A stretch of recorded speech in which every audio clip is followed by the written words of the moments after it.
Google play store पे जाओ, Apple store पे जाओ, एक ऐप डाउनलोड करो, किसी भी लड़की की फोटो अपलोड करो और उसके कपड़े उतार दो। गूगल प्ले स्टोर और एप्पल प्ले स्टोर इस समय अपने स्टोर्स पर वो वाली ऐप होस्ट करते हैं जिनको न्यूडिफाई ऐप कहते हैं। एक बार ये फीचर ट्विटर पे ग्रोक में भी आया था।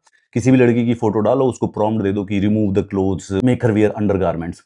Completely non consensual, absolute crime होना चाहिए, है भी, लेकिन अमेरिका और यूरोप में, भारत में इस चीज को किसी भी तरीके से इंप्लीमेंट नहीं करते। ब्लूमबर्ग नाम का एक प्लेटफॉर्म है, उन्होंने रिसर्च की, उन्होंने बताया कि 38 से ज्यादा ऐसी प्रोहिबिटेड एप्स गूगल और एप्पल प्ले स्टोर पर पाई जाती हैं। टोटल 483 मिलियन डाउनलोड्स हो चुके हैं, $122 मिलियन से ऊपर का रेवेन्यू है।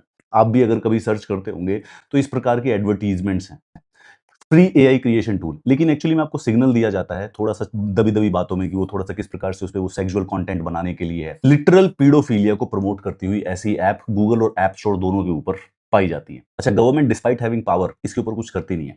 एप्पल ऑफिशियली ओवर्टली सेक्सुअल और जो पोर्नोग्राफिक मटेरियल है वो अपने स्टोर पर बैन करता है। गूगल ने भी कहा है कि जो डिग्रेड और ऑब्जेक्टिफाई पीपे करेंगे ऐसी जैसी जिससे लोगों को अंड्रेस किया जाता है वो ऐप को बैन करता है। लेकिन उसके बावजूद भी इन्हीं के प्लेटफॉर्म पे 38 इस प्रकार की ऐप जो है वो डाउनलोड होती है और उनका लोग मिस यूज करते हैं।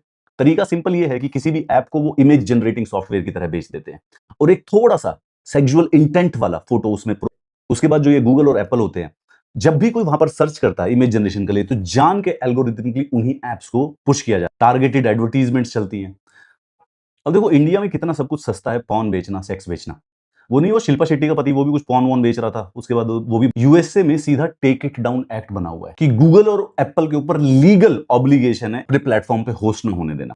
यूनाइटेड किंगडम में भी लॉ है कि इस प्रकार की जो इलीगल इमेजेस है उसके लिए गूगल और एप्पल के एग्जीक्यूटिव को पर्सनली अकाउंटेबल ठहराया जाए। भारत में थोड़ी सी एनफोर्समेंट रिएक्टिव है, मतलब कि किसी ने कंप्लेंट की, ब्लूमबर्ग वालों ने कंप्लेंट की तो एप्पल और गूगल ने वो 15 ऐप हटा दी। नहीं थी तो वो बिकने लग रही थी आराम से मिसयूज के लिए। सिस्टम वैसे भी ओपेक है, आप एक ऐप को सस्पेंड करो, वो 2 हफ्ते के बाद किसी और नाम से दोबारा से उस चीज को वापस। तो यूएसए ने सिर्फ और सिर्फ रेगुलेटरी अप्रोच ना लेके इन्हीं प्लेटफॉर्म्स को क्रिमिनलाइजेशन के अंदर डाल दिया कि भाई अगर तुम नहीं करोगे तो we will hold you accountable. और भारत में इस प्रकार की जो ये एप्स हैं, ये फोटो बनाने की, ये कंप्लीटली फ्रीली अवेलेबल करवाई जा रही हैं मिसयूज करने, लड़कियों को हरास करने के लिए।